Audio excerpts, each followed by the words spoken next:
Sí, todos convocados, como todos los partidos de casa, sí. Bueno, Morales está lesionado, Gilvan, por el tema contractual tampoco puede jugar, el resto está en condiciones.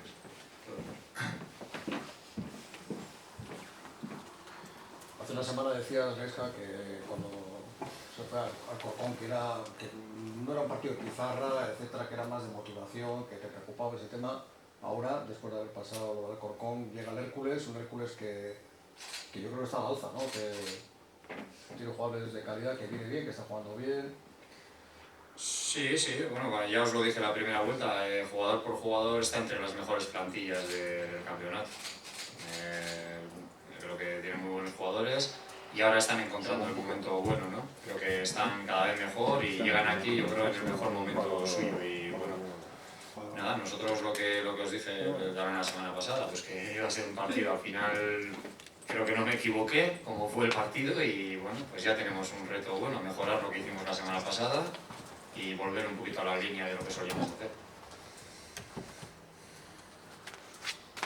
Tienes dos bajas importantes, Morales y Gilvan, que son habituales.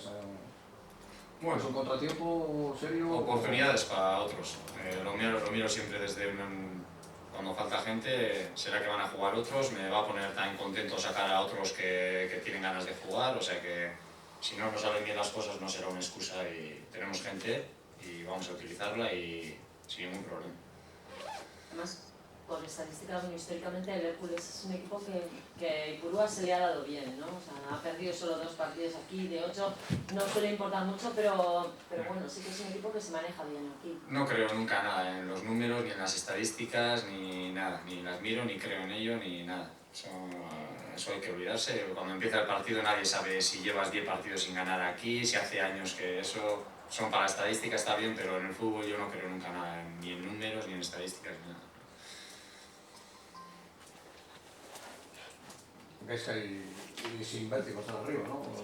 Una jornada más, ¿no? Objetivo ahora está, porque prácticamente la permanencia se puede decir que está conseguida, con 50 puntos a estas alturas, y las miras, pues yo creo que cabe pensar que puede ser otra, ¿no? De seguir ahí o... Sí, lo que os digo, llevamos creo que 5 jornadas de líder y ojalá podamos estar hasta el final, ¿no? Intentaremos seguir lo más arriba posible, pero eso pasa por jugar mejor que el otro día, por hacer bien las cosas y el objetivo principal que tenemos es ganar este domingo, hacer las cosas bien, mejor de lo que jugamos la semana pasada y ya me parece un objetivo suficiente. El resto, como os digo siempre, partido a partido, ir tranquilos y saber que jugamos en Ipurúa y queremos ganar. Pero ahora notáis como que ya a estas alturas os empiezan a tomar en serio, porque hasta ahora quizás se veía a Leibar como la sorpresa, la gran revelación, ahora ya quizás se está hablando de Leibar como, coño, cuidado que igual no les podemos sacar de ahí, ¿no? Lo que va a pasar es que ahora pues nos va a costar mucho más, porque antes, no sé, ahora ya, pues sí, lo que hablábamos la semana pasada, ya la gente te está esperando, ¿no? O cuando viene, pues sí, pues eso cada vez hace más difícil que podamos estar arriba, pues porque aparte de la dificultad que tiene para nosotros jugar contra estos equipos, se suma al que pues estamos allá arriba y todo el mundo pues pone el 200% contra nosotros, ya no coges a nadie despistado, antes cogíamos a algunos equipos medio despistados y ahora ya despistado no vamos a coger a ninguno, y bueno, eso nos obliga a mejorar lo nuestro y hacer las cosas pues bien.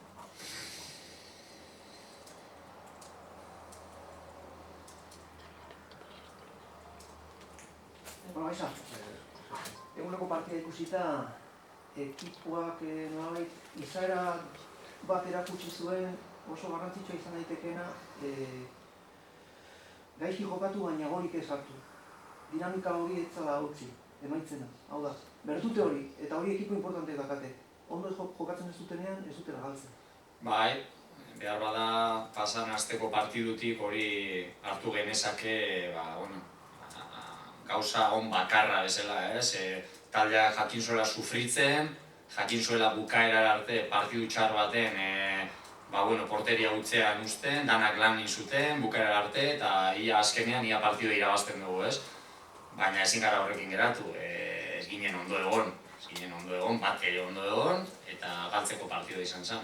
Orduan, aste honetan badakigu, esperientzia horrek balio digu aste hontarako. Badakigu gu gauzak ondo ez ditugunean iten, ez gaudenean oso ondo sartuta eta hasieratik ikusi izan ezala gure partidua eta hori saiatu behar gara, gero irabaziko dugu, galduko dugu, baina pixkat gehiago espero dut ez, eta orain arte taldeak hori erakutsi dut, naiz da galdu partidua aste honetan, baina badaukagu erronka bat, hobetu behar dugula, pasan astekoa. Berezitik eskatu zizun, edo partida puntual bat, esan dizut, baloiarekin taldeak izan zuen arazo hori, partida solid bezala, ez da arazo estruktural bat, inolaz ere. Bastakit esango dizut, baloiakin oso gaizki egon ginen, utza asko egin genituen, baloia segituan galtzen genuen, eurek ere partidu nahi zuten, hori kontutan eduki behar da, beti begiratu behar da baita ere bestiak ondo inzutela, baina gu ez ginen ondo sartu partidura, eta ja esarenean ondo sartzen, gero buelta batia zaila izaten da, eta enintzen sentsazio honekin jun egia esan da, asarratuta eta jokalariak ere bai, badakitelako askoz gehiago dirala orduan, desiatzen gaude, partidua baliatzen den, pixkat buelta emateko horri. Individualizatzea zaizu gustatzen, baina behin aipatu genuen Mikel Arruabarrena jokatu zuenean, oso jokalari estrategikoki importantea dela.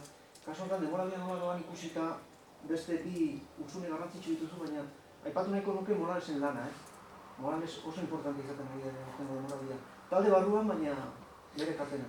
Bai, azkenean taldea ondo dago, ondo ordenatuta, gol gutxi jasotze ditu, gero partiduak irabazteko artistak dira pixkat indar dutenak, ez? Adibidez lehengo gunean erasoko jendea esan agertu, oso gutxi agertu zen. Eta badakigu, Mora pixkat aldea egiten duela, alde hortan, eta, ez dago, baina, beste bat aterako da. Ez dago arazorik, nik konfiantza dut besteengan baita ere, eta, Gilban eta Mora ari dira jokatzen eta hori, ez dira egongo, beste batzuk atea beharko dira eta demostrau baita ere, hor daudela, ez? Eta nik ez dakat horretako konfiantza daukat. Azken aldera aurkariari buruz pixka bat, kuriosoa da, ez da bakarra, kategoria honetan aurten, igotzeko egina dagoen talde bat horrean ikustea. Baina azken astetan hobetu du eta Koruñako partida hor daukagu referentzia, oso partiduna jokatuta, behan, baina lehen baiara igotzeko prestatuko taldea. Bai, eta oraindik aukera ditu, ez dago alde handia hor playoffa jokatzeko, ez? Bai, taldea gu baino hobia da. Guk Herkuleseko zeditu bat daukagu, han ez dute nahi eta honak argi dugu. Zuk pentsatu Eibarreko zeditu bat Herkulesen, pentsa ezina da hori, ez? Hor ikusi behar dugu, beste taldea gu baino hobia dela.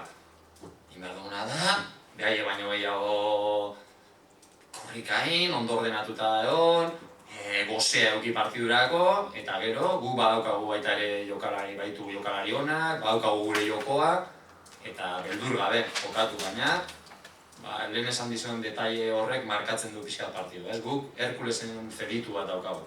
Horrek ja esaten digu, kontuz eduki behar dugula, talde hon bat datorrelako, ez? Vale?